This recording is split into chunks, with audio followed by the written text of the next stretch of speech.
잠깐 쉬었다 오셨나요, 여러분들? 쉬는 시간에 질문이 엄청나게 올라왔어요. 네, 첫 번째 질문을 보면은 여기 H1도 포함하는 형제 선택자가 있나요? 이렇게 물어보신 건데 혹시 이렇게 쓰시는 거 말하시는 건가요? 저희가 안 써봤는데 이렇게 쓰면 되지 않을까요? H1 옆에 H1 태그 이런 식으로 2라고 썼다는 거는 H1 옆에 2 이렇게 썼잖아요. 그러면 형제 태그니까 H1 옆에 H1 이렇게 한번 해보시겠어요? 될지 안 될지는 모르겠어요. 한번 해보세요. 이렇게 한번 해보시면은 H1도 포함하는 그러면 H1 옆에 H1 옆에 H1 옆에 H2 이렇게 쓰면 되지 않을까요? 이런 식으로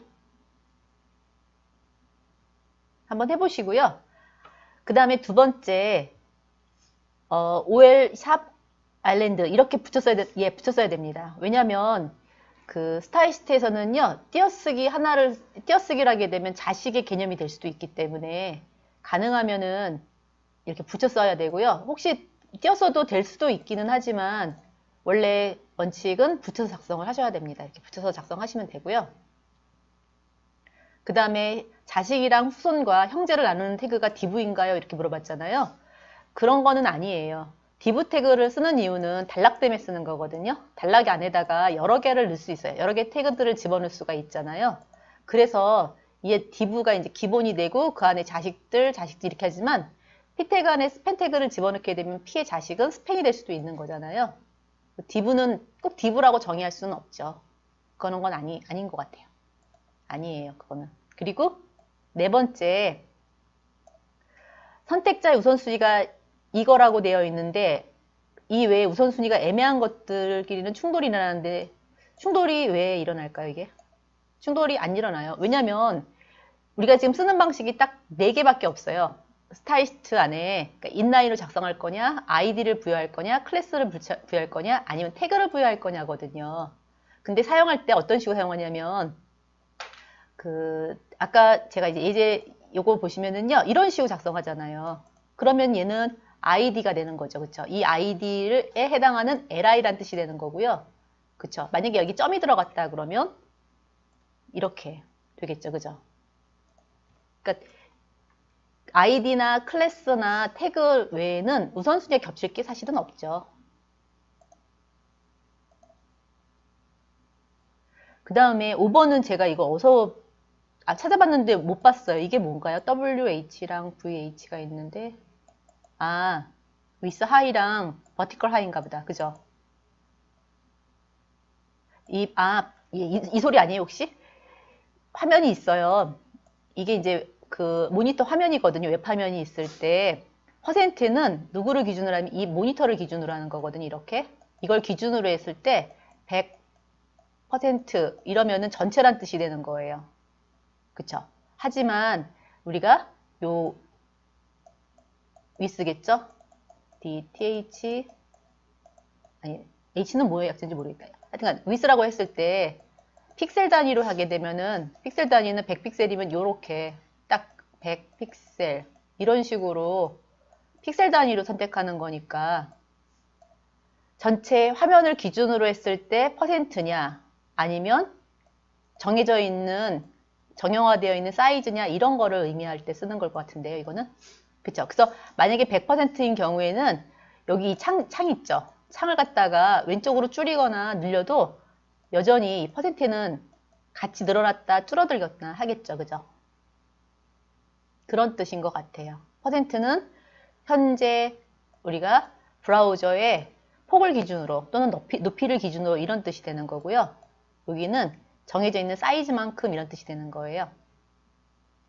그리고 6번에 이건 제가 여러분 드린 코드 중에 이게 있었나요? 이거는 잘 모르겠어요. 이게 클래스 이름 왜 2번 줬지 이렇게? 다른 데도 있을 수도 있나? 요거는 답변이 좀 어려울 것 같습니다. 되셨어요? 자, 또 이해 안 되시면 또 질문해 주세요.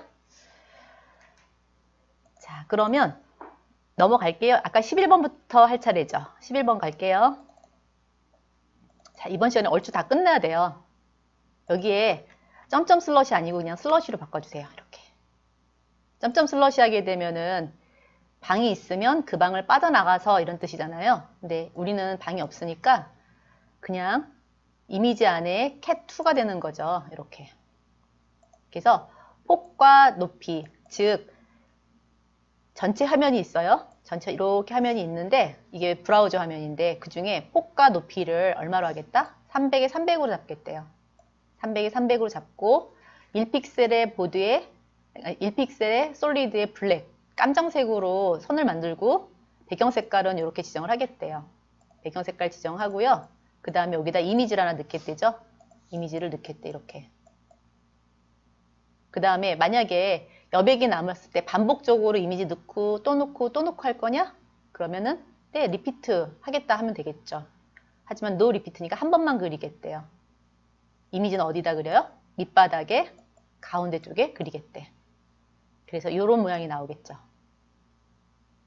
자, 실행 한번 해볼까요? 아이고, 그러면 네, 이렇게 할게요.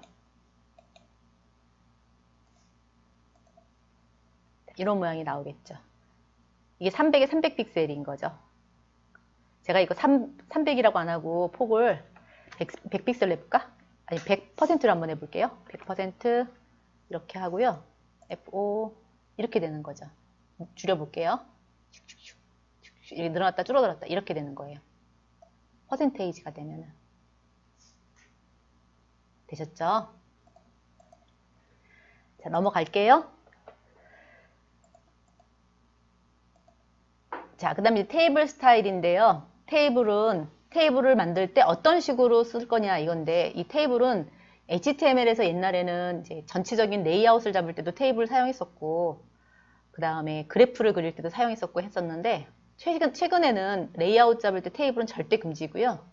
그냥 이렇게 표를 만들거나 아니면 그래프를 만들거나 할 때 유용하게 쓰는 거죠. 자, 그랬을 때 속성들을 한번 보면은 콜랩스, 테이블 셀 간격의 간격 여부를 설정해 주는 거고, 그 다음에 그 스페이싱 하게 되면은요, 테이블 간 셀의 크기 공백들을 줄여주는 거거든요. 그러니까 즉 요렇게 테이블 간 셀 간격, 여기 테이블 하나하나가 셀이잖아요. 이렇게요. 요 셀, 요거 셀이잖아요. 이 셀 간격, 요 사이를 갖다가 설정해 주는 게 콜랩스고요.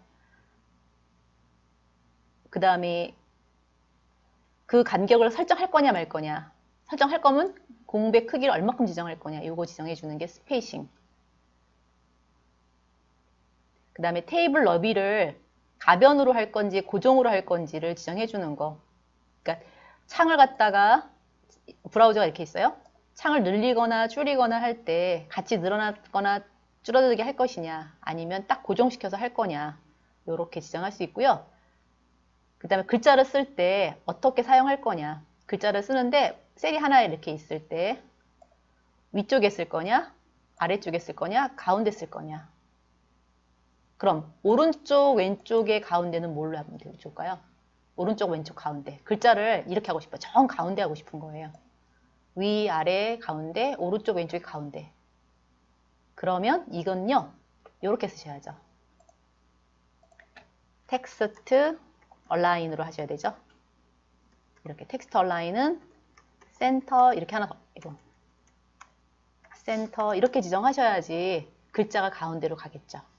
그래서 텍스트 얼라인 센터, 그 다음에 버티컬 얼라인 미들 이렇게 쓰게 되면 정가운데 들어가겠죠. 자, 이런 속성들이 있는 걸 한번 봐주시면 되고요. 그 다음에 이제 여기까지만 한번 먼저 해볼게요.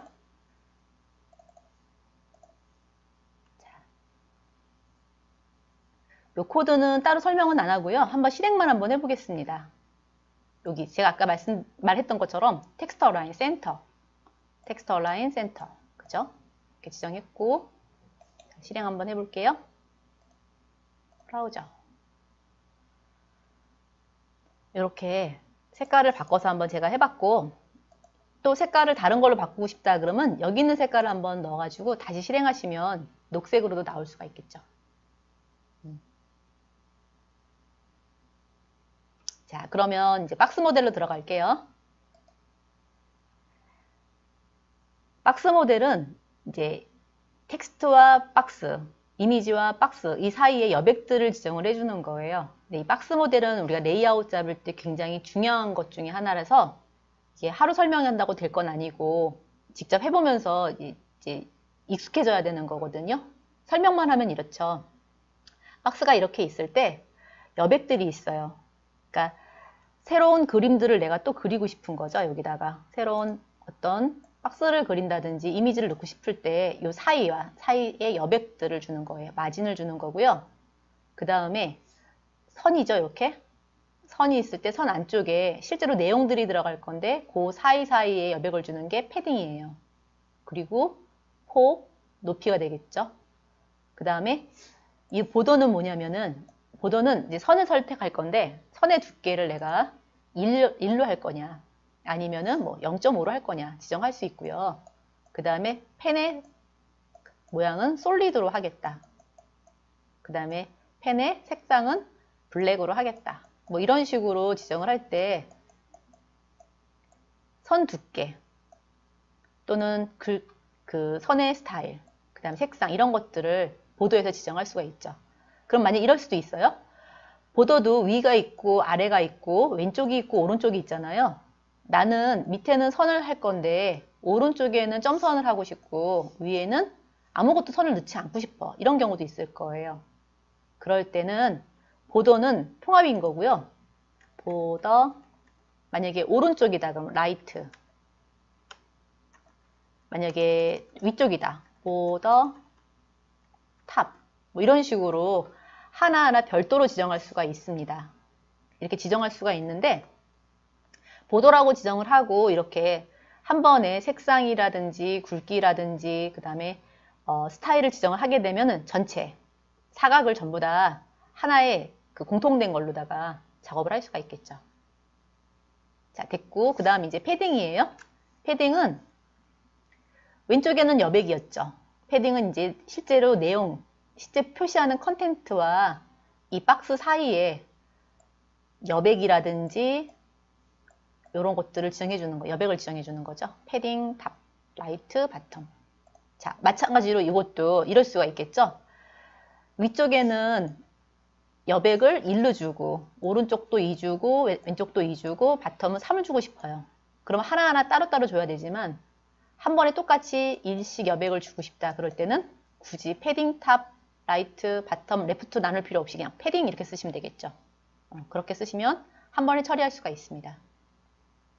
자, 그리고 이번에는 보더 아까 얘기했던 것처럼 보더 바텀, 라이트, 탑, 레프트 이렇게 지정할 수가 있습니다. 이런 걸 가지고선 이제 그 뭐 예쁜 책자를 만든다든지 아니면 선 모양을 예쁘게 한다든지 이런 것들을 할 수가 있어요. 보더는 기능이 되게 많아요. 되게 많은데 우리가 오늘 짧은 시간에 해야 되니까 이런 기능들을 쓸 수 있습니다 하고 하나만 보여드리는 거죠. 좀 이따 보여드릴게요. 이렇게 먼저 보고 할까요? 13번 한번 가시죠. 13번 박스 모델. 자, 역시 우리가 박스를 작업할 때는 거의 대부분이 뭘 사용하냐면 div 태그를 사용을 합니다. 그럼 p 태그나 span 태그 안 돼요? 됩니다. 되는데 기본적으로 div 태그는 블럭 요소를 갖고 있어요. 블럭 요소라는 건 뭐냐면 내가 사이즈를 정하고 싶을 때 정할 수가 있죠. 이렇게요. 근데 그 인라인 요소가 있고 블럭 요소가 있는데 인라인 요소는 내가 글자 크기 사이즈만큼만 늘어나는 거지. 이렇게 조그맣게. 폭은 이만한데 이만한 조그만 사이즈로 늘어가는 거고 div는 내가 아예 처음부터 여백을 얼만큼 잡아주는지 정할 때 쓰는 거예요. 그래서 div가 어디에 많이 쓰냐면은 내가 이제 웹페이지를 만들고 싶어요. 웹페이지인데 웹페이지에 위에다가 뭘 만들고 싶으면 헤딩을 만들고 헤더를 만들고 싶고 내비게이션을 만들고 싶고 섹션, 어사이드, 푸터 이런 걸 만들고 싶어. 이게 웹사이트인데 그러려면은 여기에 대한 위치, 좌표값하고 폭과 높이를 정해야 돼요. 또 섹션도 마찬가지겠죠. 위치를 잡아주고 폭과 높이를 잡아줘야 될 때 가장 적합한 것이 div라는 거죠. 그럼 p 태그나 span 태그는 왜 안 되느냐? 용도 자체가 원래 span 태그나 p 태그는 그런 레이아웃을 잡으려고 만든 건 아니에요. p나 span 태그는 글자들을 갖다가 그 사이즈를 조절하거나 색상을 바꾸거나 하려고 만든 태그이기 때문에 안 되는 건 아니지만 여기 div 태그 대신에 p나 span을 쓰는 건 적합하지 않다는 거죠. 물론 쓸 때도 그냥 쓰면 안 돼요. 기본적으로 p 태그는 이 줄바꿈 속성을 갖고 있고 span 태그는 줄바꿈 속성이 없어요. 이런 속성들을 전부 다 바꿔서 사용해야 됩니다.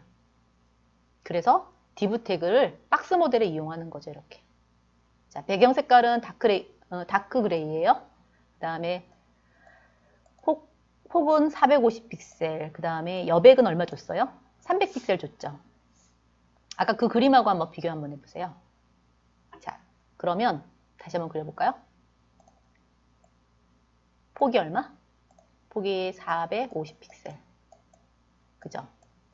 450 픽셀이고 패딩은 패딩 탑, 패딩 라이트, 패딩 바텀, 패딩 레프트 없죠. 그럼 똑같이 30, 30, 30, 30이 되겠죠. 이렇게요. 실제로 내용물이 들어가는 데가 여기가 되는 거죠. 자, 그리고 보도의 두께예요. 보도의 두께. 보도의 두께인데 보도가 요거죠. 요거. 보도의 두께를 역시 보도 레프트, 보도 탑, 보도 라이트, 바텀을 안 썼기 때문에 다 똑같이 굵기를 얼마로? 20 픽셀, 솔리드. 그 다음에 뭐 요걸로 작성했고요. 그 다음에 이제 마진을 줬죠. 마진은요, 바깥 여백하고의 간격이죠. 50 픽셀 줬고, 그 위치에다가 우리가 뭘 준 거냐면, 박스 모델을 만들어주고, 요 내용을 넣어준 거죠. 여기다가 샥! 이렇게 넣어준 거죠.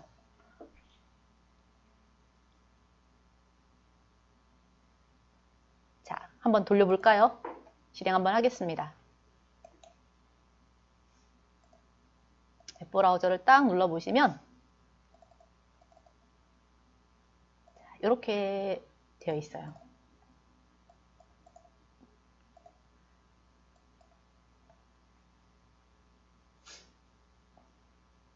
이 색상이 티얼인가 보다. 그죠? 네, 이 색상으로 지정을 했고요. 두께가 20 픽셀이죠. 솔리드죠. 도트를 바꿔볼까요? 촌스럽게.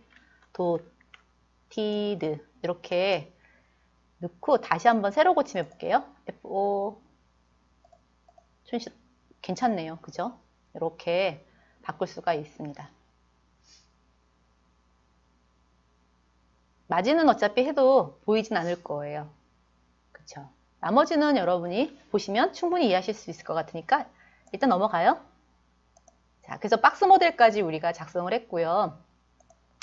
지금은 이제 우리가 여기에 그 글자를 집어넣는 박스를 만들었지만 역시 이 박스 모델의 주 용도는 테이블을 만들어서 내용을 넣는 게 아니라 원래는 레이아웃을 잡을 때 섹션과 어사이드와 푸터와 뭐 이런 것들을 지정할 때 요 사이사이 간격을 얼마 줄 거냐, 이 사이사이 간격을 얼마 줄 거냐, 섹션에도 내용들이 이렇게 있는데 그 내용 요 사이의 간격을 얼마 줄 거냐, 이런 것들을 설정할 때 이용하는 게 박스 모델이라는 거죠. 원래 용도는 그렇게 쓰면 된다, 이런 거고요. 자, 또 내려가요. 자, 이제 디자인을 위한 고급 스타일시트예요. 웹페이지를 만들려면은 좀 럭셔리하게 만들어야겠죠. 그래서 스타일을 우리가 넣어줘야 되는데, 스타일에는 이제 섀도우나 그라디엔트라는 게 있습니다. 섀도우는 말 그대로 그림자예요. 텍스트에다가 그림자를 넣을 거냐, 박스에다 그림자를 넣을 거냐인데, 오늘은 이렇게 간단하게 소개를 해드릴 거니까 만약에 이 부분이 필요하시면은 정말로 자세하게 공부를 따로 하셔야 돼요. 왜냐면 각도라든지 아니면은 그 위치, 그림자의 길이를 얼마만큼 할 건지, 색상은 어디서부터 어디까지로 증가시키면서 점점 변해가는 이미지를 줄 건지, 이런 것들을 설정하려면 시간이 굉장히 많이 걸리죠. 그래서 간단하게 소개만 한번 해볼게요. 첫 번째 그림 같은 경우에는 약간 그 그림자인데 이렇게 그 겹쳐 보이게끔 나타나는 그런 이미지고요. 그 다음에 이제 약간은 두 번째 건 클라우디, 약간 구름 형태로 나타나는 거죠. 이런 식으로 표현할 수가 있고요. 그 다음에 선형 그라디언트하고 원형 그라디언트인데요. 선형 그라디언트는 이거예요. 예를 들어 이제 영역이에요. 박스는 아니고 영역인데 색상을 어떤 식으로 줄 거냐면 왼쪽에서 오른쪽으로 조금씩 변해가는 이미지를 줄 때 쓰는 거죠. 앞에는 검정색인데 맨 뒤에는 흰색이야. 그러면은 검정색에서 흰색으로 점점 변해가는 그런 효과를 주고 싶을 때는 선형 그라데이션을 사용을 하는 거고요. 예제처럼 이런 그라데이션을 줄 경우에는 선형 그라데이션인데 중간중간에 빨간 색깔, 그 다음에 주황 색깔, 노랑 색깔, 초록 색깔 이런 식으로 몇 개를 주셔야 됩니다. 그러면은 그 색상을 걸쳐서 가는 겁니다. 이렇게. 원형 그라데이션은요. 원이 있어요. 원이 있는데 이 원에서 또 원을 그려주고 안에서부터 바깥까지 점점 색깔이 옅어지거나 점점 진해지거나 이런 걸 할 때는 원형 그라데이션을 사용을 하시는 거죠. 그래서 예쁜 디자인을 만들고 싶을 때 이런 그라데이션을 이용을 해서 작성을 할 수가 있는데 이 그라데이션은 그 브라우저 속성을 굉장히 많이 타요. 예를 들어서 제가 지금 작성한 헬로월드는 크롬에서 작성을 한 겁니다. 그런데 이 똑같은 예제를 익스플로러에서 작성을 하게 되면, 그러니까 실행하게 되면은 이런 모양이 안 나와요. 어떻게 나오냐면 익스플로러에서는 바탕 색깔이 이렇게 바뀌어요. 바탕 색깔이 빨간색에서 녹색으로 바뀌고 안쪽에는 글자가 검정색인가 이렇게 표시가 될 거예요. 왜냐하면 아직까지 그 익스플로러에서 지원하지 않기 때문에 그렇죠. 앞으로 계속 추가를 하긴 할 건데 그 이제 그라데이션 같은 경우에는 그래서 굉장히 선별을 잘 사용해야 된다는 거고 이 브라우저에서는 되는데 저 브라우저에서 안 된다. 역시 그 서로 자기네끼리 간에 공유가 안 되어 있는 거죠. 크로스 브라우징이 처리가 안 되었습니다. 그래서 계속 이거 CSS3가 완벽하게 지원하지 않는다고 제가 말씀드렸잖아요. 계속 연구를 해서 아마도 어떤 새로운 라이브러리를 추가해서 사용할 수 있게끔 바꾸겠죠. 자, 또 내려가 볼게요. 여기까지만 먼저 할게요. 자, 이제 14번부터 가겠습니다.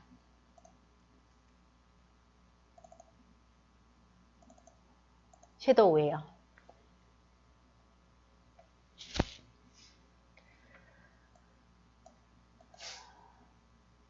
자, 첫 번째 섀도우는요. 클래스를 작성을 했죠, 제가. 클래스인데 블랙 섀도우 이펙트라고 했죠.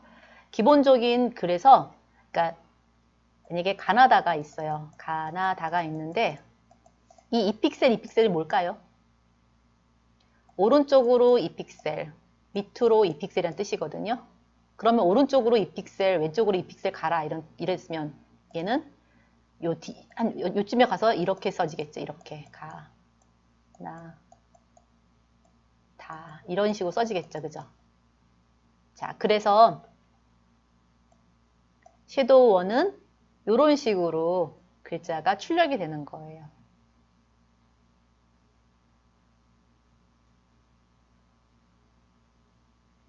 그 다음에 두 번째 섀도우는 여기 이제 그 2픽셀 이동한 다음에 여기에다 그림자 효과를 더 늘려서 주니까 퍼져 보이는 것처럼 그런 효과를 주겠고 거기에다가 색상은 뭘로 주겠다? 세 번째 거는 레드로 주겠다. 그린으로 주겠다. 하면 모양은 대충 이런 모양이 되겠죠. 여기서 한번 실행해 볼게요.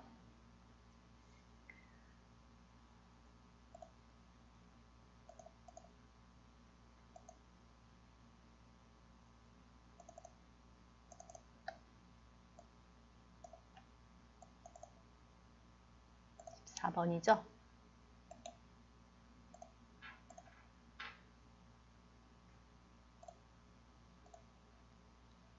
자, 이렇게 첫 번째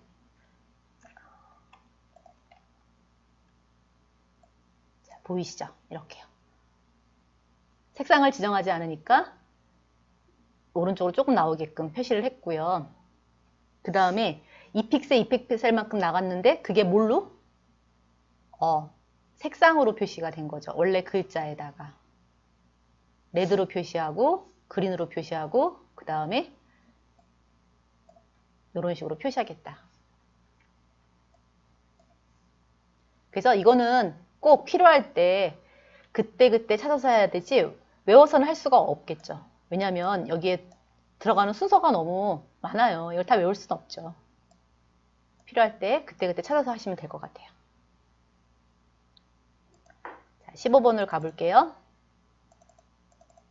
자, 이 15번인데 여기요. 웹킷, 리니어 그라디언트, 모질라, 그 다음에 오페라 뭐 이런 식으로 지원하는 사이트가 있어요. 우리가 쓰고 있는 브라우저는 크롬이라고 그랬죠. 근데 마이크로소프트는 제가 해봤는데 안 되더라고요. 마이크로소프트 안 되고 모질라라든지 오페라에서는 돼요. 여기에다가 이렇게 지정하게 되면은 그 브라우저는 요거에 의해서 지원한다 이런 뜻이거든요. 자, 그러면 자, 코드를 이렇게 실행해 보겠습니다.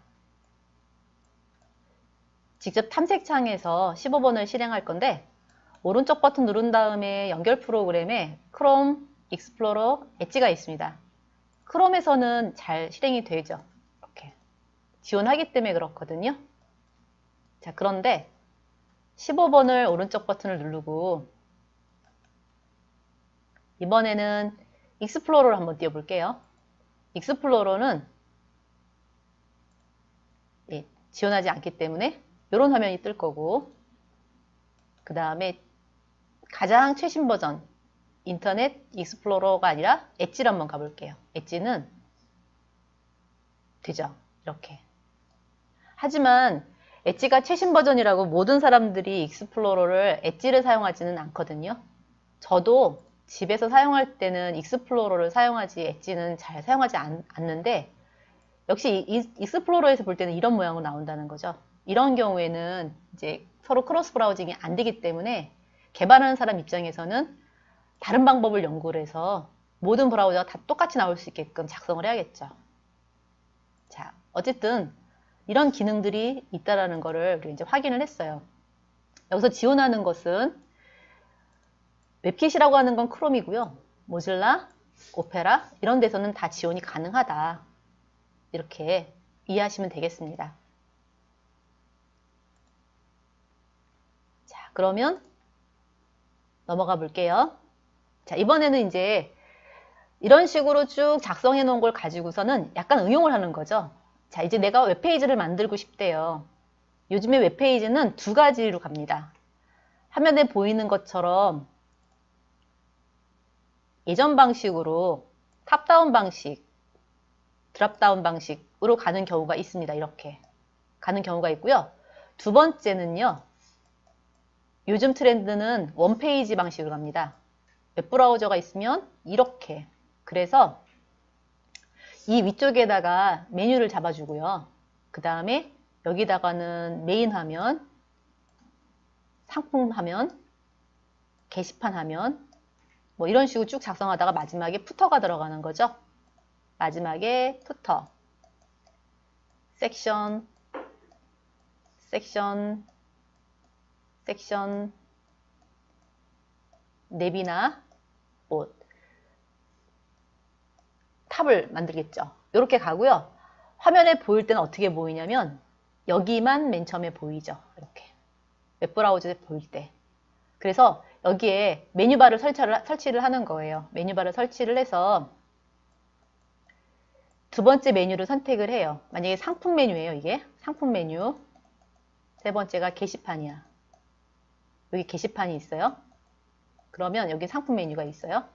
그럼 상품 메뉴를 클릭을 하게 되면 여기에서 이 화면만큼은 사라지고 이 화면이 스크롤돼서 쭉 올라가 버리고 누가 나오냐면 상품 화면이 어디에 붙냐면 여기에 붙는 거죠. 메뉴바는 그대로 있고 상품이 위로 이렇게 쭉 올라가는 거죠. 그리고 또 다시 메뉴를 눌러서 게시판을 클릭을 해요. 그러면은 이 상품 메뉴도 슉 같이 올라가고 게시판이 다시 어디로 올라가냐면 여기로 올라가죠.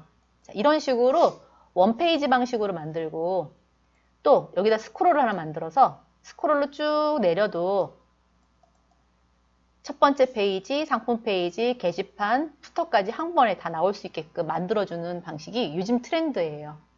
왜냐면 반응형 때문에 그렇죠.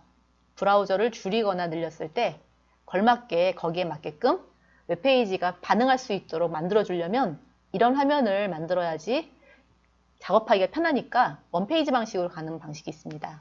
두 번째 방식은 요즘 핫하게 나오는 두 번째 트렌드. 대표적인 게 구글의 웹사이트, 아니, 구글이 아니라 구글에 보면은 오라클이라는 게 죄송합니다. 오라클사에 보면 오라클 홈페이지가 있어요. 홈페이지가 이런 식으로 만들어져 있습니다. 그리고 아직까지는 이런 트렌드를 못 쫓아간 그런 사이트 같은 경우에는 이렇게 탑다운 방식으로 또는 드랍다운 방식으로다가 메뉴를 만들어서 화면을 이 안에서 그때그때마다 바꾸게끔 만들 수도 있어요. 두 가지 방식으로 가기 때문에 개발자가 어떤 식으로 개발할 건지는 실제로 우리가 작업을 하면서 설계할 단계에서 첫 번째 방식으로 할 거냐, 두 번째 방식으로 갈 거냐를 지정할 수가 있겠죠. 하지만 내비게이션과 드랍은요, 이 두 가지 방식에 다 쓰인다는 거죠. 자, 드랍이에요. 버튼을 클릭을 하게 되면 밑에 서브 메뉴가 나타나게 하는 거예요. 자, 그 다음에 이제 갤러리와 툴팁인데 요거는 기능이 있는 게 아니라 구현이죠. 갤러리는 이미지나 그림자 같은 것들을 이용을 해서 이미지와 그림자를 이용해서 약간 폴라로이드 효과를 주는 거예요. 그림 보시면 약간의 이미지가 있어서 이렇게 좀 튀어나오는 것처럼 보이는 효과를 주고요. 그 다음에 마치 사진 하나 찍어 놓은 폴라로이드 같은 그런 효과를 주겠죠. 이게 갤러리. 그 다음에 툴팁이라고 하는 것은요. 위쪽에 나타나는 툴팁입니다. 이게 마우스를 여기다 살짝 올리면 위쪽에 어떤 팁이 나타나는 거예요. 그런 툴팁 방식. 역시 스타일리스트가 제공해주는 갤러리나 툴팁이 아니라 그런 기능들을 우리가 원래 배웠던 기능들을 이용해서 이런 효과를 만들 수 있다. 이런 뜻이겠죠. 자, 그래서 한번 내비게이션부터 한번 해볼게요. 17번, 16번 가겠습니다. 16번. 자, 오늘 우리가 마지막 장에서 요거를 이용을 해서 우리가 간단한 웹페이지를 만들 건데 여기에 보면은 스타일리스트가 다 그런 식으로 들어가 있죠. UL, LI 이렇게 이런 식으로 싹 들어갔죠. 한번 실행 한번 해볼게요.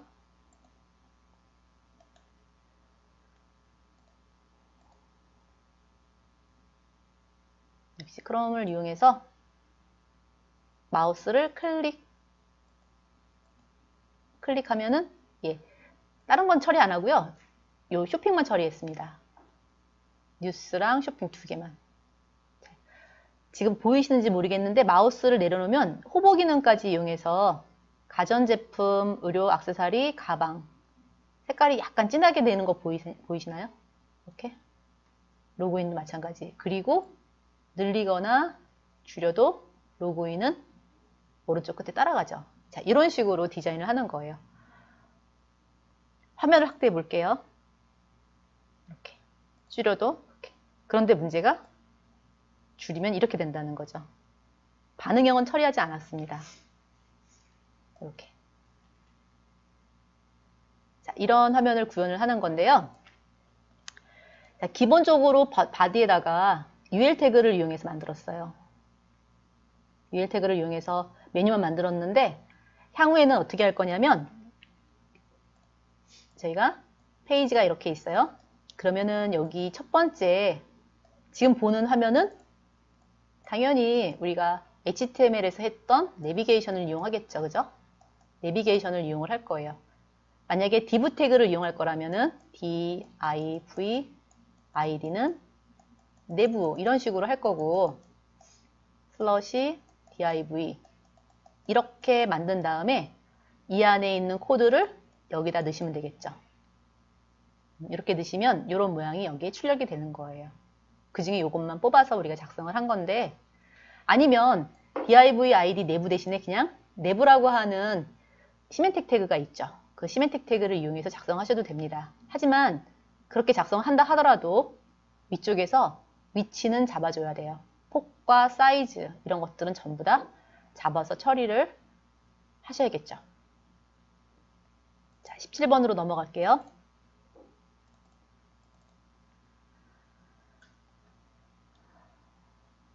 17번은 역시 특별한 기능이 있는 건 아니에요.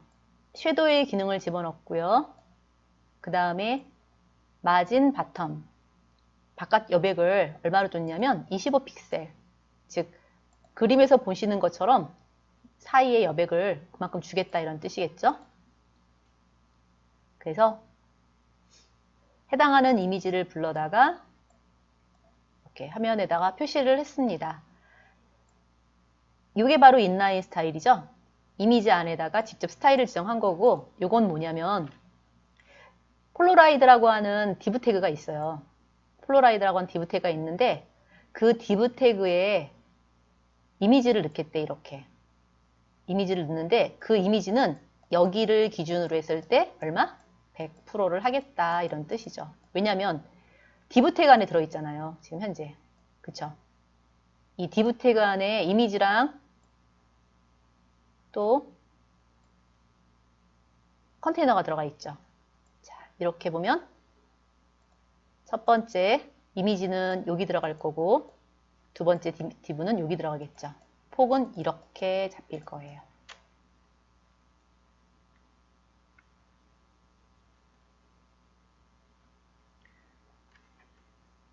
자, 한번 잠깐 보세요.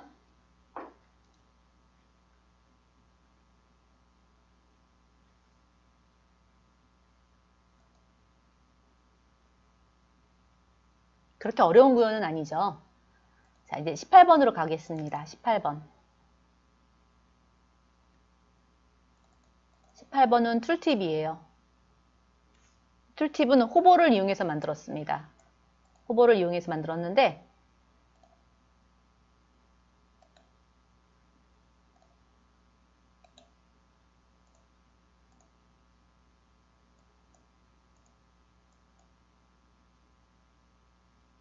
어때요? 마우스를 올리면 뭔가가 나타나죠. 이렇게. 자, 처음에는 마우스를 올려보세요 라고 나왔고요. 요 화면 위쪽에 나타나는 툴팁입니다. 안 보이죠? 자, 그러면 툴팁 컨텐츠라고 하는 부분이 있어요. 툴팁 컨텐츠. 근데 이 툴팁 컨텐츠 한번 잠깐 살펴볼게요. 여기서 중요한 거.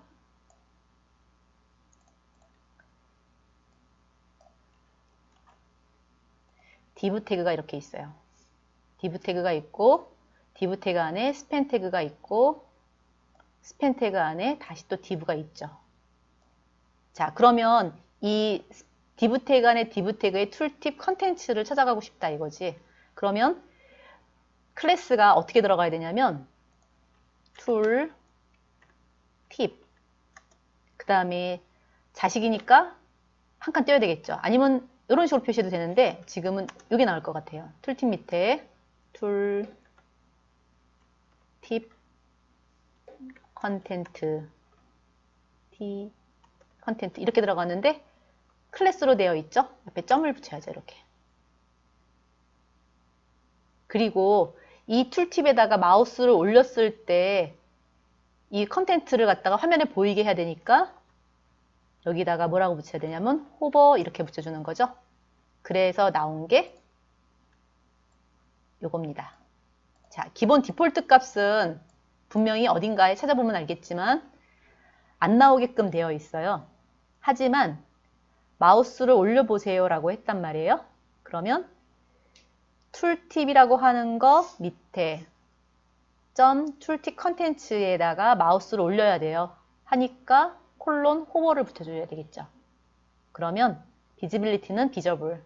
그래서 화면에 나타나는 거예요. 이런 식으로 작성하시면 되겠죠. 자, 그럼 위에 있는 툴팁의 툴팁 컨텐츠 한번 볼게요.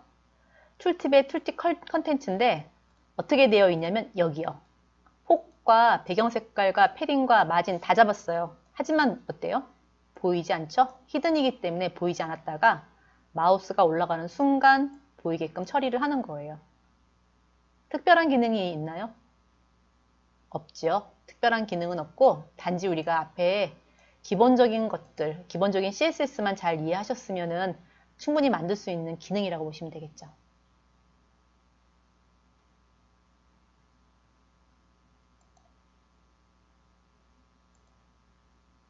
자, 이제 레이아웃으로 가볼게요.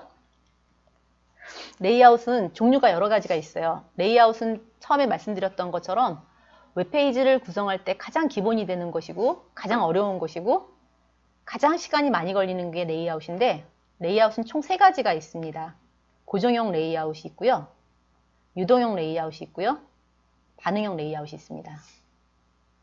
자, 고정형 레이아웃은 대표적인 사이트가 네이버인데 우리가 해상도를 높이거나 줄였을 때마다 이 네이버의 이 본격 본문은 항상 어떻게 되냐면 고정되어 있어요. 그래서 해상도가 만약에 높으면 양쪽에 여백이 생기면서 실제 내용물은 안에 들어가죠.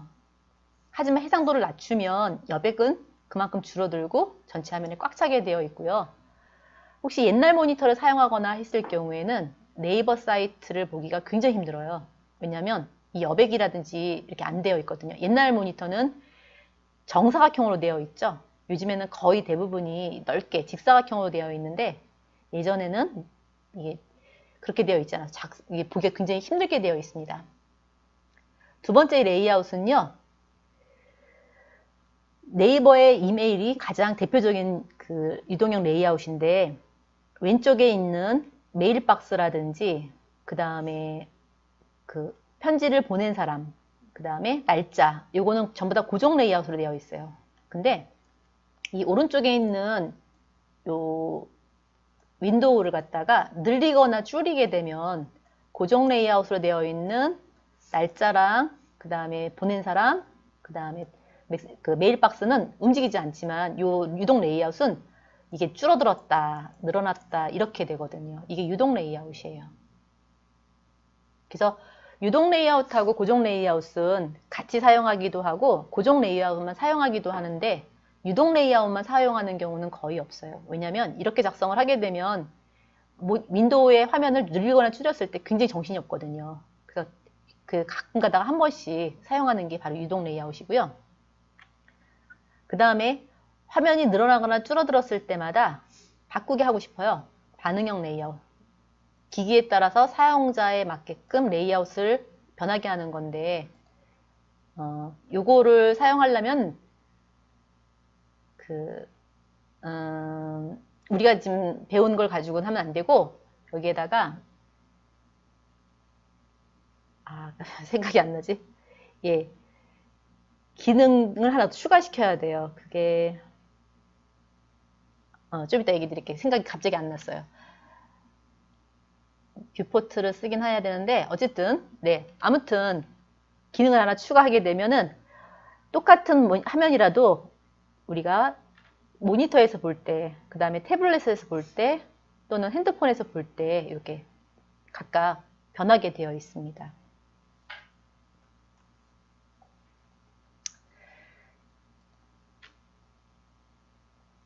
그 다음에 이제 속성들을 한번 살펴볼게요. 속성들을 보면은 속성은 만약에 레이아웃을 잡아주고 거기다가 어떤 내용을 집어넣고 싶을 때 오버될 경우가 있어요. 그 오버될 때 어떻게 표시할 거냐, 바깥으로 삐져나오게 할 거냐, 안 보이게 감출 거냐, 아니면 그때그때마다 스크롤을 만들어 줄 거냐, 아니면 처음부터 내용이 얼마큼이든 상관없이 스크롤을 만들어 줄 거냐 이거예요.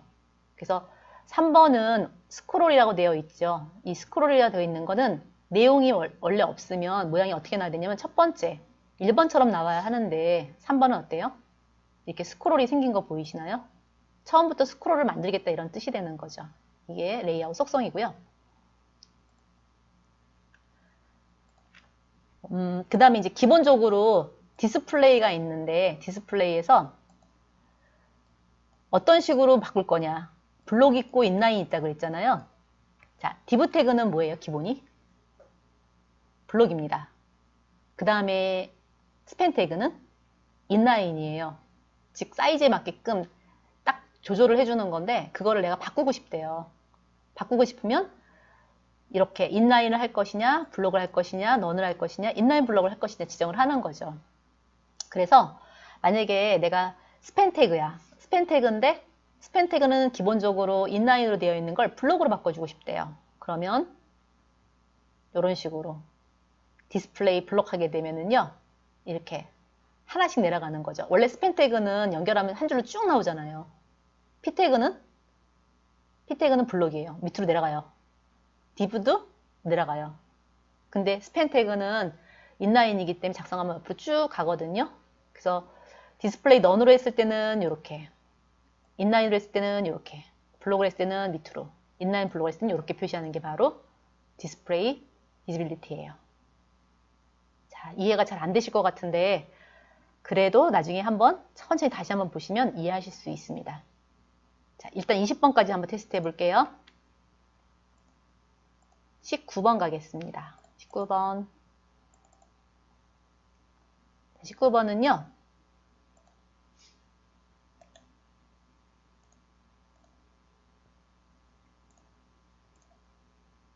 이렇게 되어 있죠. 첫 번째 거는 보이게 하겠대요. 박스를 넘쳐놔도 보이게 하겠다 이거지. 두 번째 거는 박스를 넘쳐나면 안 보이게 하겠대. 세 번째 거는 내용이 넘치든 안 넘치든 상관없이 무조건 스크롤을 만들겠대.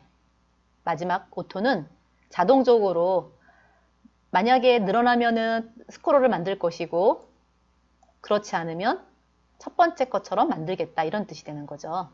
그래서 사용하는 방식은 id 값을 비저블, 히든, 스크롤, 그 다음에 오토로 만들었잖아요.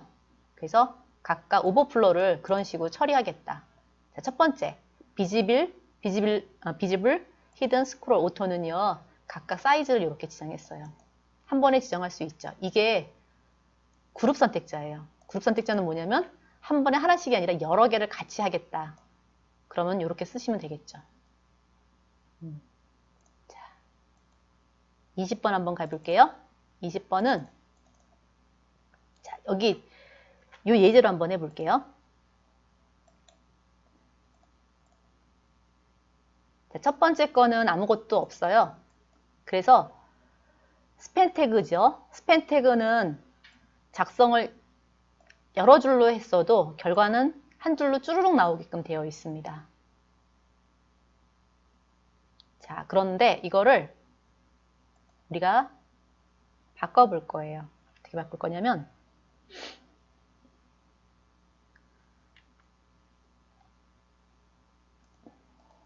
디스플레이를 인라인으로 바꿔보겠습니다.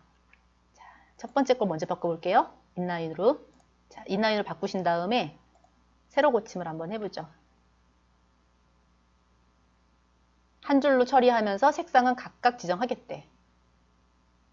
자, 이번에는 블록으로 해볼게요.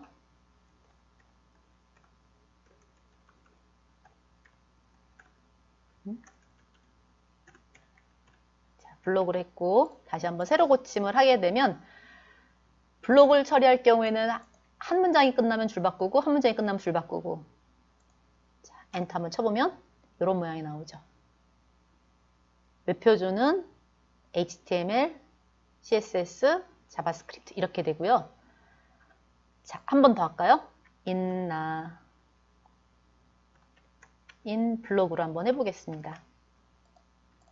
F4를 눌러주시면 인라인이긴 하면서 블록까지 처리가 되는 거죠. 자, 이 기능은 굉장히 유용하게 쓰는 거예요. 내가 스팬 태그를 꼭 써야 돼. 그런데 블록으로 써야 돼. 또는 p 태그를 써야 되는데 p 태그가 기본 블록이죠. p 태그를 나는 인라인처럼 쓰고 싶어. 그럴 때는 디스플레이를 써서 속성을 바꿔줄 수가 있다는 거죠. 잘 알아두시면 좋을 것 같아요. 이게 저희 동영상에는 아마 나와 있지 않을 것 같은데 나와 있어도 아마 설명이 조금 이해하기 좀 어려우실 것 같은데 이렇게 보시면 될 것 같아요.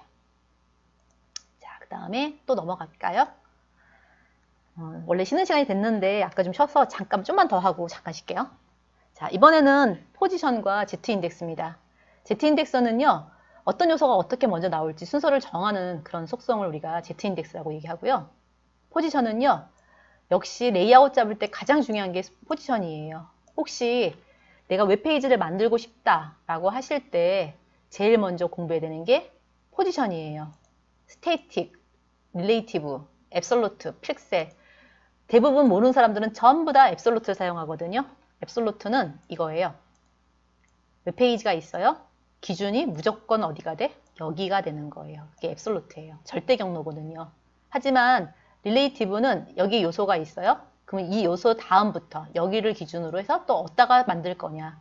이게 릴레이티브고 적절하게 릴레이티브와 앱솔루트를 이용을 해야지만이 내가 원하는 레이아웃을 잡을 수가 있다는 거죠.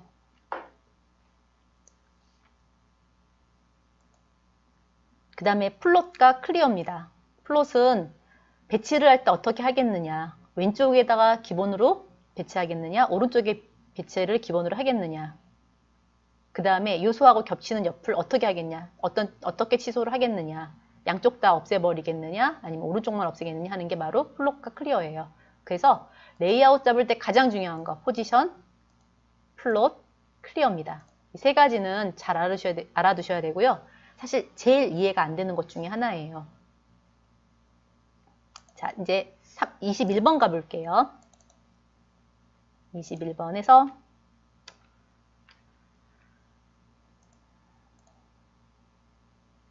처리를 한번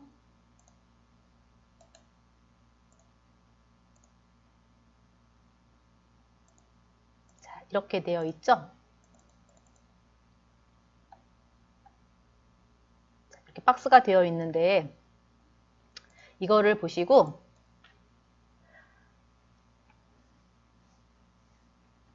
자, 11번째 라인에 점 박스 NTS 차일드 1이라고 하는 건 첫 번째 자식, 두 번째 자식, 세 번째 자식이란 뜻이거든요. 그래서 첫 번째, 두 번째, 세 번째인데 Z인덱스 1번이라는 건 우선순위를 얼마로?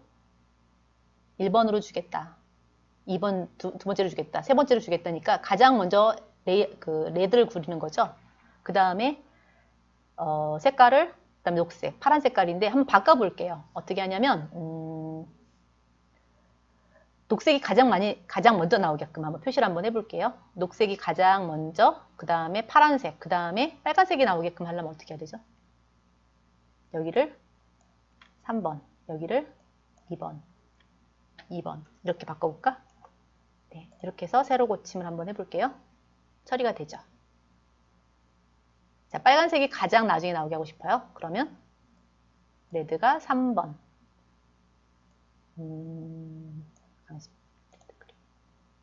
3번, 2번, 1 맞네요. 이렇게 해서 저장하고 다시 한번 처리.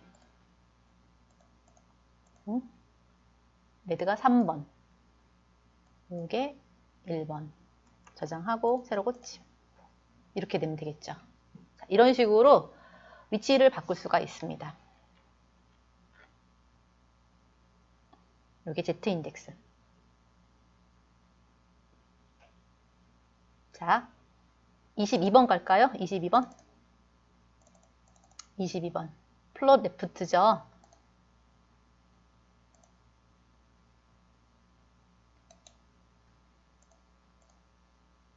이렇게 처리가 됐는데 플롯 라이트로 바꿔보죠.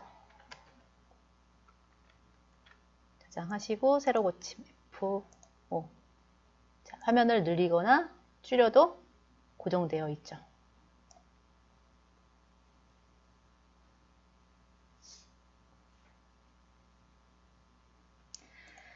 자, 이렇게 해서 한 번씩 우리가 다 봤어요. 근데 사실은 제일 많이 설명해 드려야 되는 것이 이 레이아웃인데요. 레이아웃은 간단하게 단시간에 설명할 수 있는 것들은 아니고 직접 본인들이 부딪혀가지고서는 많이 작성을 해보면은 이해할 수 있는 것들이에요. 그래서 중요하다고만 제가 말씀드리는 건 반드시 여러분이 스스로 좀 학습을 하시면 좋은 레이아웃을 잡을 수가 있을 것 같습니다. 한 5분만 쉬었다 해도 될까요? 잠깐 쉬었다가 그 전체 우리 프로젝트 하는 걸 한번 보고요. 질문 받도록 하겠습니다. 잠깐 쉬었다가 3시 10분에 뵙겠습니다.